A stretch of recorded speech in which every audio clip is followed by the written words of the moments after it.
श्री महारानी की जय। श्री पंडरीनाथ भगवान की जय। श्री धर्मराज जी महाराज की जय। मंगलम भगवान विष्णु मंगलम गरुड़ध्वज मंगलम पुंडरीकाक्ष मंगलाय सरोहरि। वक्रतुंड महाकाय सूर्यकोटि समप्रभ निर्विघ्नं कुरु मे देव सर्वकार्येषु सर्वदा। श्रीमते रामानुजाय नमः। नो महर्षि कोविदे देवोष्या केनचिर्नं पुराणगः। श्री शौनक उवाच। श्री शौनक जी महाराज कहते हैं, सुनिए सभी बातें बाद में कर लेना। अभी जैसे बैठे हैं, जहाँ बैठे हैं वैसे सुन लीजिए, खड़े खड़े सुन लीजिए, ज्यादा लंबी चौड़ी कहानी नहीं है। शौनक जी महाराज कहते हैं, एक बार नैमिषारण्य क्षेत्र में श्री शौनक जी महाराज ने, शौनकादि 88,000 ऋषियों ने सूत जी महाराज से पूछा कि हे मुनिवर सूत जी महाराज। शौनक जी बोले कि हे सूत जी, वैतरणी व्रत की कथा अच्छी प्रकार से आप हम लोगों से कहिए।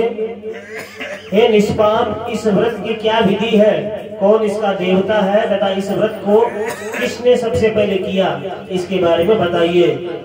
तो सूत जी महाराज कहते हैं कि सब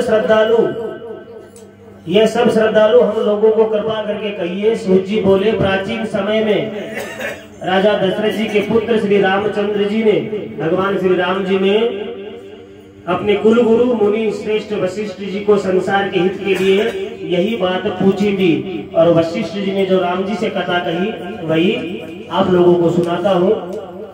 तो वशिष्ठ जी ने कहा, उन्होंने जो उत्तर दिया वह मैं कहता हूँ। सूत जी महाराज ने कहा कि जो वशिष्ठ जी ने राम जी से कथा कही वही कथा है शौनक जी महाराज, मैं आपको सुनाता हूँ, आप लोग प्रसन्न होकर सुनिए। राम जी कहते हैं, रामचंद्र जी बोले कि हे मुनिगणों के शिरोमणि ऋषि श्रेष्ठ वशिष्ठ जी महाराज, मैंने आपके द्वारा बहुत से व्रत सुने, बहुत सी कथाएं सुनी। अब हे ब्रह्मांड, हे गुरु देवता, आप कृपा करके वैतरणी व्रत की कथा व विधि बताइए। वशिष्ठ जी कहते हैं, हे महाभाग श्री राम, इस प्राचीन व्रत को सुनो, जिसको सुनकर ही मनुष्य पाप से मुक्त हो जाता है और मोक्ष का अधिकारी हो जाता है। इस व्रत को करने से सभी पाप नष्ट हो जाते हैं। जिसने वैतरणी का व्रत श्रद्धा युक्त होकर कर लिया, उसके सैकड़ों अश्वमेध यज्ञ से भी अधिक फल इस एक वैतरणी पूजा करने से मिल जाता है। तो वशिष्ठ जी कहते हैं कि हे राम, इस विषय में एक इतिहास यानी एक पुरानी कथा आपको सुनाता हूँ कि किस प्रकार वैतरणी के व्रत के प्रभाव से पद्ममाली राजा की पुत्री बाल वैधव्य यानी बालपने में विधवा होकर कैसे दुख भोगती है और फिर कैसे भगवान की शरण में जाती है, उसकी कथा सुनाता हूँ। पद्ममाली नाम का एक राजा था, उसके बड़े पराक्रमी 5 पुत्र थे।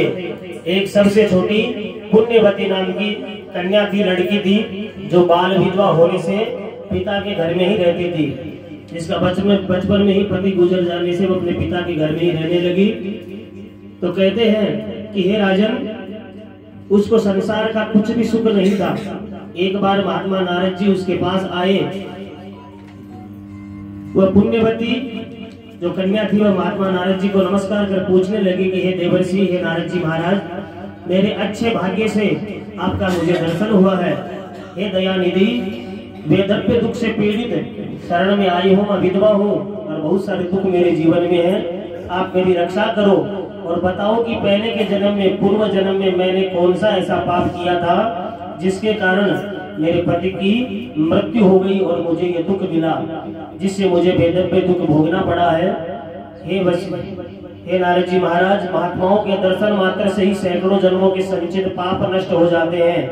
फिर भाषण और स्पर्श से तो कहना ही क्या, तो आपने तो मुझे दर्शन दिए हैं, मेरे किसी पुण्य कर्म के प्रभाव से ही मैं आपका दर्शन पा सकी हूँ। इस प्रकार उसके करुण वचन सुनकर दया के भाव को प्राप्त हुए नारद जी हंसते हुए और उसके दुख को हरते हुए कहते हैं और बोले, नारद जी कहते हैं कि हे पुण्यवती, हे बालिका, जिस पाप से तू बाल अवस्था में ही वैधव्य को विधवा हुई थी, वह अपने पूर्व जन्म के इतिहास की कहानी सुनो। नारद जी उसे उस कन्या के पूर्व जन्म की कहानी सुनाते और कहते हैं कि तू पूर्व जन्म में धन धान्य से और पुत्र पौत्रों से युक्त सुंदर रूप गुण वाली वैश्य जाति की स्त्री थी। तू नाना प्रकार के व्रत करने वाली, शांत स्वभाव वाली और वैष्णव परिवार में तथा अतिथि लोगों की सेवा करने पूजा करने वाली थी। एक बार माघ मास की सप्तमी को बड़ी भारी वर्षा आई, बिरखा आई। सब लोग शीत से पीड़ित हो गए, ठंड से परेशान हो गए और अपने अपने घरों में जाकर बैठ गए। उसी समय एक गौ माता ठंड से घबराई हुई, पीड़ित हुई, अपने लिए स्थान ढूंढती हुई उस लड़की के घर में, उस कन्या के घर में यानी तुम्हारे घर में आई थी। देव योग से तुम्हारे घर में घुस गई। वह गौ रात्रि में वर्षा और शीत से पीड़ित होकर तुम्हारे घर में सुख से बैठी थी। उसी समय किसी प्रकार उस गाय को तुमने देखा और पैर से मारकर उस गाय को पैर से उस स्त्री ने मारा और इसे उठाया और बार बार पीटा और बोली, मेरे इस स्वच्छ घर को, सुंदर घर को तुमने गंदा कर दिया है, इसलिए मेरे घर से चली जाओ। ऐसा कह के तुमने उस गाय को निकाल दिया। तुम्हारे द्वारा निकाली हुई वह गाय रात्रि में बहुत सारा दुख भोगती है और ठंड से परेशान होकर अपने शरीर को छोड़ देती है, त्याग देती है। लेकिन नारद जी कहते हैं कि हे स्त्री, तुमने उस पाप के साथ में एक पुण्य भी किया था। उस पुण्य की वजह से ही तू राजा की यहाँ पर दूसरे जन्म में जन्म लेती है। इस पूर्व जन्म की कथा को सुनकर वह स्त्री, वह जो बालिका थी, वह आश्चर्य से उसकी आंखें खिल गई, आंखें लाल हो गई। तब वह लड़की कहती है कि गौ हत्या से कांपती हुई, हे नारद जी महाराज, नारद जी से कहती है, पूछती है। पुण्यवती कन्या बोलती है कि हे ब्राह्मण देवता, हे नारद जी महाराज, मुझे ऐसा कोई उपाय आप बतलाएं जिससे मैं इस पाप समुद्र से पार हो जाऊं, आपके चरण रूपी नौका से तरकर पति लोक को चली जाऊं। हे श्री राम, उसके वचन सुनकर नारद जी स्नेह युक्त होकर संसार के पाप नाश के लिए मधुर वचन बोले और कहा कि हे निष्पाप, तुम्हारे द्वारा किए गए पाप नाश का अन्य कोई उपाय नहीं है। तप, दान, यज्ञ, व्रत और अनेक प्रकार के तीर्थ पाप नाशक है, फिर भी गौ हत्या इनसे शुद्ध नहीं होती। तुम्हारे से गाय की हत्या हुई है, इसलिए तुम्हारा दान, पुण्य, व्रत इत्यादि सब नष्ट हो गया। तो हे राजपुत्री, तो भी मैं एक गुप्त बात तुम्हें कहता हूँ, जिसके करने से ब्रह्म हत्या का भी दोष छूट जाता है और गौ हत्या का दोष भी निकल जाता है।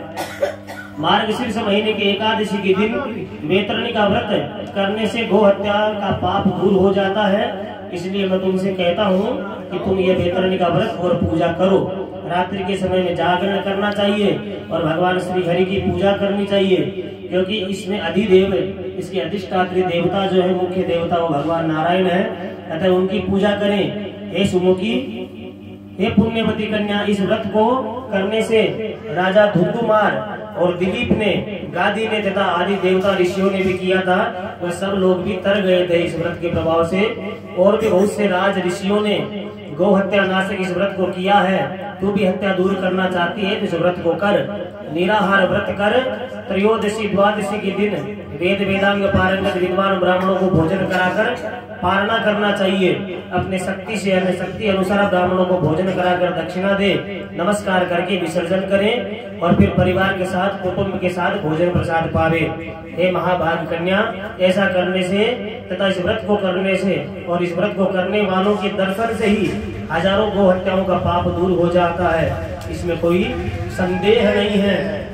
महाभयंकर यम मार्ग में वैतरणी नाम की एक भयानक नदी है, जो लाल लाल रक्त गर्म खून से उबलती हुई नदी है। इस पूजा के करने से गौ माता की कृपा से मनुष्य गाय के सारे उस नदी को सुख पूर्वक पार कर देता है। और जो व्यक्ति पाप कर्म में लगा रहता है, पाप करता है, उसे उस नदी के अंदर से गुजरना पड़ता है और बहुत सा दुख भोगना पड़ता है। ब्राह्मण, क्षत्रिय, वैश्य, शूद्र या चांडाल तथा सुहागिन या विधवा स्त्री सब इस व्रत को सावधान होकर करें। अवंतिकापुरी यानी उज्जैन में रहने वाला एक ब्राह्मण इस व्रत के प्रभाव से मुक्तगामी हो गया, मुक्त भागी हो गया। तो यह सत्य है और निसंदेह है कि वैतरणी का उद्यापन पूजा करने से मनुष्य के सारे पाप नष्ट हो जाते हैं। अधिक कहने से क्या लाभ, इस व्रत के पुण्य की गणना नहीं है। व्रत करके इसका कार्तिक मास में उद्यापन भी करना चाहिए।